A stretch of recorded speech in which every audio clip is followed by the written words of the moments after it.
Olá, amigos do nosso canal, tudo bem? Olá pessoal, tudo bem com vocês? Estamos de volta. Demoramos um pouco para gravar esse vídeo devido à correria do dia a dia. Peço desculpa a vocês, mas estamos aqui novamente para trazermos um assunto, para discutirmos juntos, estudarmos juntos. É sempre bom estar aí com vocês, né? Saber a opinião das pessoas que participam do nosso canal, dos amigos.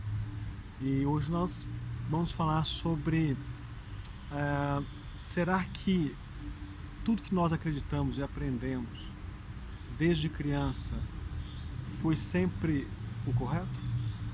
O que você acha?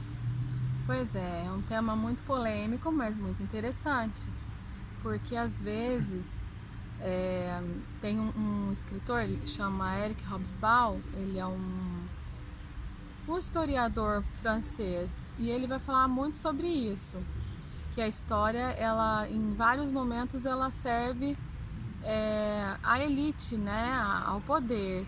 E essa elite, esses poderosos, eles usam a história de acordo com o propósito deles para aquele Interesse deles, tempo, né? com o interesse deles. Então, muitas das coisas que nós aprendemos na escola pode estar deturpado, principalmente na área de história, geografia, né? Algumas coisas não são passadas para nós porque não é interessante que nós saibamos. E também outras questões são passadas de uma forma mais enfática para realmente trazer uma doutrinação. O que é essa doutrinação? É também para servir a esse grupo que está no poder e trazer o benefício de ter as pessoas cegadas para a verdade. As pessoas elas vão aceitando, né, assimilando tudo, como é o caso hoje da questão de gênero, a questão das armas, né, o controle de armas, a ideologia de gênero.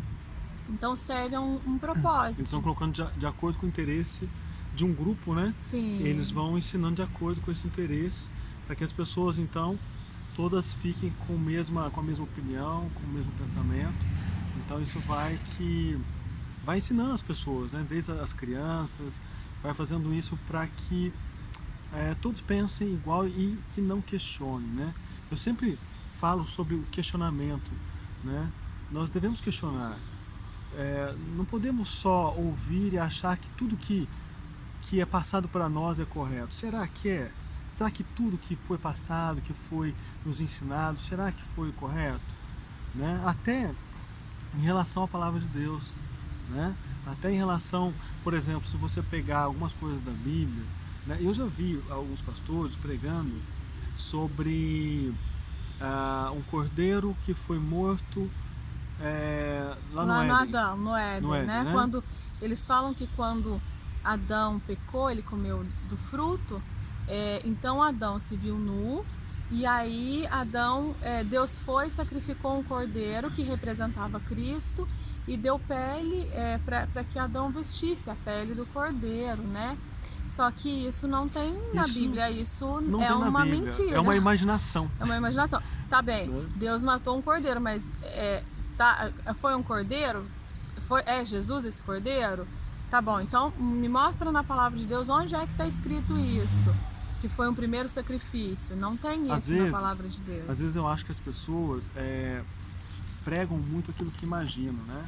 Eu acho que a coisa tem que ser mais sólida, né? Você não pode pregar uma coisa que você pensa que pode ter acontecido, né? Até porque isso pode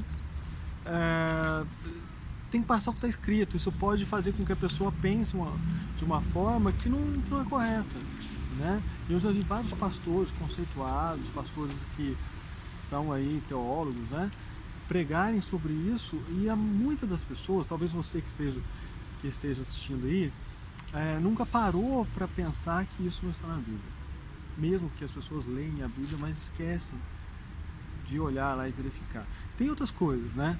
Então eu vou, enquanto a Dalva está olhando aqui alguma coisinha, eu vou citar, tem mais, tem outras coisas que às vezes a gente não para, não questiona. Eu, por exemplo, eu tenho uma Bíblia, nós temos uma Bíblia judaica, né? Então nós temos a Bíblia Hebraico. tradicional hebraica, nós temos a Bíblia hebraica e temos a tradicional, né? E nessa hebraica, um fato que eu achei bem interessante é sobre um versículo que todo mundo conhece, né? Desde criança todo mundo sabe de cor, né? Que é lá o Salmo 23. O Senhor é meu pastor e nada me faltará. Só que nessa Bíblia hebraica, eu fui ler e fala de uma outra forma. Fala assim, ó: o Senhor é meu pastor e de nada tenho falta. Você entende como que a mudança, a colocação ali, como que muda o sentido da coisa? Como que muda? Então, ou seja, ao invés dele ser meu pastor e ele tem que me dar tudo, não, ele é meu pastor, e eu tendo ele como meu pastor, eu de nada eu tenho falta. Mesmo que de repente alguma coisa me falta, mas como ele me completa plenamente, de nada eu vou sentir falta. Muda muito. E a gente, né, as pessoas, acho que deveríamos pesquisar algumas coisas mais, estudar mais. Né? Não ficar só se alimentando daquilo que é passado para você. Por exemplo, lá que eu falei na palavra de Deus fala que Deus vestiu o homem com pele, lá em Gênesis 3:20, você vai ler isso. Mas segundo as histórias hebraicas, as histórias judaicas, o homem, ele era revestido, ele tinha um corpo, né, quando ele vivia no Éden, e quando ele pecou, aquele corpo que ele tinha, ele foi removido do homem, aquela estrutura que ele tinha, que o encapava, foi removido. E Deus então vestiu com essa pele que nós temos hoje. O que é que Deus revestiu o homem com pele? Porque o homem ele pereceu. Tudo que ele tinha corrompeu na hora com o pecado. E aí então Deus vem e reveste o homem com a pele que nós temos. Então não é com pele de carneiro, de ovelha ou de algum outro animal de sacrifício. Não tem esse relato de sacrifício na palavra de Deus. Né? E a questão da nudez é realmente isso. O homem viu que ele pecou, então ele era resplandecente, segundo esses relatos judaicos, né, na história, essas midrashes. O homem, ele era reluzente, ele tinha uma estrutura diferente da nossa estrutura corpórea de hoje. Ele foi feito do barro, pele, foi feito do barro, mas ele tinha o fôlego de Deus, e isso revestia, né, de maneira que ele não se corrompia, ele não se corrompia, ele não envelhecia. Mas quando ele comeu do fruto, quando ele descobriu o pecado, então aquela luz que o revestia brilho, né? Saiu dele. Então ficou apenas o que é o barro.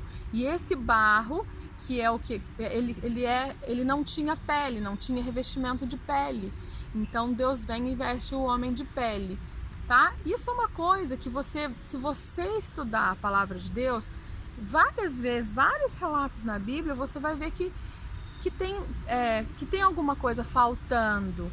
E aí você pode pedir para Deus: Senhor, o Senhor pode me revelar isso? É uma coisa que Deus vai revelar? Sim. Mas o que hoje nós precisamos? Voltar às nossas raízes. Voltar às raízes do Evangelho, voltar às raízes da palavra de Deus. A palavra de Deus, muitas pessoas hoje falam: mas isso é judaísmo, estão querendo judaizar tudo. Mas nós temos que entender uma coisa, que Jesus, ele era judeu. Os discípulos eram judeus. A história, a Bíblia é hebraica, é judaica. A Bíblia que nós temos hoje, ela foi escrita durante milhares de anos. E o Novo Testamento foi escrito num período menor, que é o período pós a morte de Cristo. Então ele foi escrito num período menor, até a morte de João, né, do apóstolo do João, lá na ilha de Patmos. Então esse relato é um pouco, em período de tempo ele é menor, mas toda a Bíblia, ela se completa. Não existe esse Novo e Velho Testamento. E isso foi colocado, claro, para que a gente entenda essa transição e a chegada do nosso Messias aqui na Terra, para ser morto, para trazer o Evangelho de salvação. Mas a Bíblia como um todo, ela se completa. Então quando você lê, nós lemos, né, lá, Gênesis, Êxodo, Levítico, Números, Deuteronômio, Josué, Juízes, você vai ver Cristo em todos toda a palavra de Deus. Fala de Cristo. Você lê Jó, você vai ver Cristo lá na palavra de Deus em Jó. Você lê Salmos, você vai ver Cristo lá em Salmos. Então, não existe essa coisa assim, porque Hoje agora nós eu vou vamos só viver só o Novo Testamento. Novo Testamento. Então eu vou... Não existe E aí isso. quando Cristo fala, quando Jesus fala, né, dos 2 mandamentos, é uma coisa que a gente sempre fala. Quando Jesus fala assim, dos 2 mandamentos, que são os mais importantes, que amarás ao teu Deus sobre todas as coisas, então você tem que ver o que é amar Deus sobre todas as coisas. É não ter outros deuses diante de você, não ter imagens de escultura, não ter ídolos, é você servir somente ao Senhor Deus de todo o seu coração, com todo o seu entendimento, com toda a sua alma, é você prestar cultos a esse Deus, né? Ter aquela reverência que você precisa ter a Deus, é você seguir aquilo que agrada a Deus. Aí as pessoas muitas vezes falam assim, puxa, mas eu sirvo a Deus, eu vou na igreja, eu oro, eu vou todo domingo na igreja, eu oro, eu participo da Santa Ceia e eu tô servindo a Deus, eu não faço nada de errado. Olha o sino da igreja da praça onde a gente está. Mas aí, tá, você não faz nada de errado, mas é aquilo que você não faz de errado.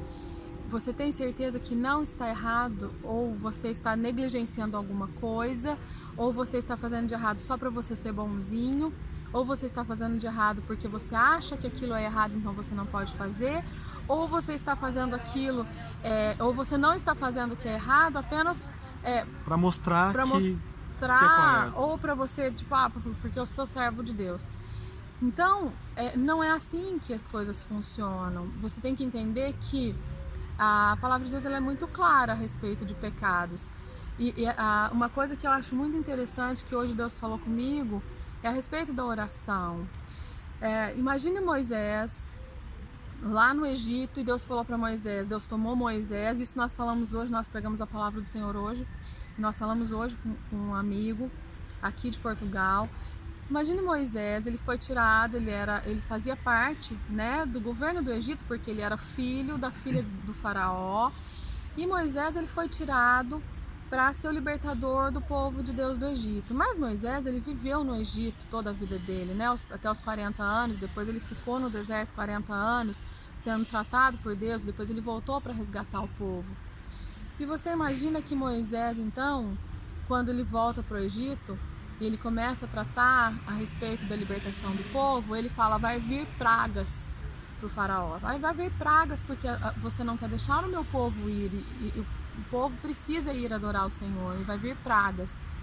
E aí o povo de Israel sabia disso, e era um povo que estava exilado, um povo que estava escravo.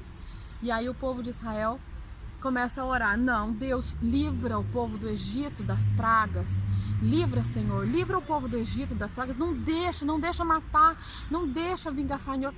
Que isso? Era um propósito de Deus para tirar o povo. Se Deus está chamando o povo, é como hoje, nós temos visto essa pandemia, nós temos visto um monte de coisa acontecendo. Né? Pessoal, Deus está chamando. Acorda, Deus está chamando a gente para um novo reino. Porque o nosso mundo não é esse aqui. Não é aqui. Você não tem que orar porque o fulano de tal, porque caiu uma bomba em tal lugar. Você tem que orar para o livramento da igreja. Porque vai vir juízo para o povo. Tem que ter juízo para o povo. Tem que ter juízo para o ímpio. Então, quando você ora, você está em desobediência. Porque você tem que orar pela salvação e pelo livramento da igreja, livramento do povo de Deus.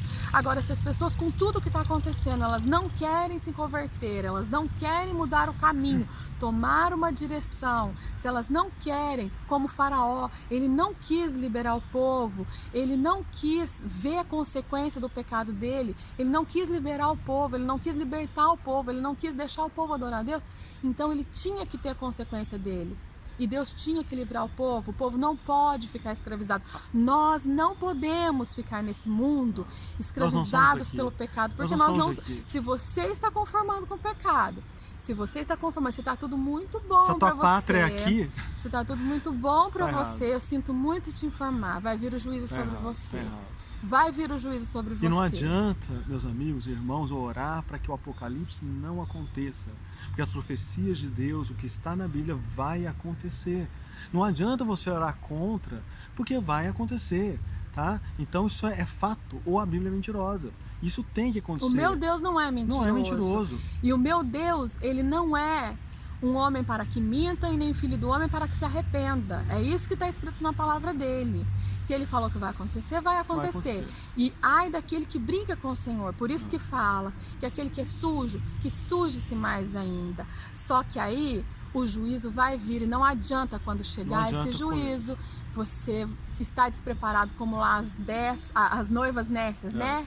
Eram 5 prudentes e as 5 loucas. Então, você vai ser louca ou você vai ser prudente? Você vai preparar. Você vai se preparar ou vai achar que vai entrar nessa onda de pregações que hoje dizem que... Profeta do caos.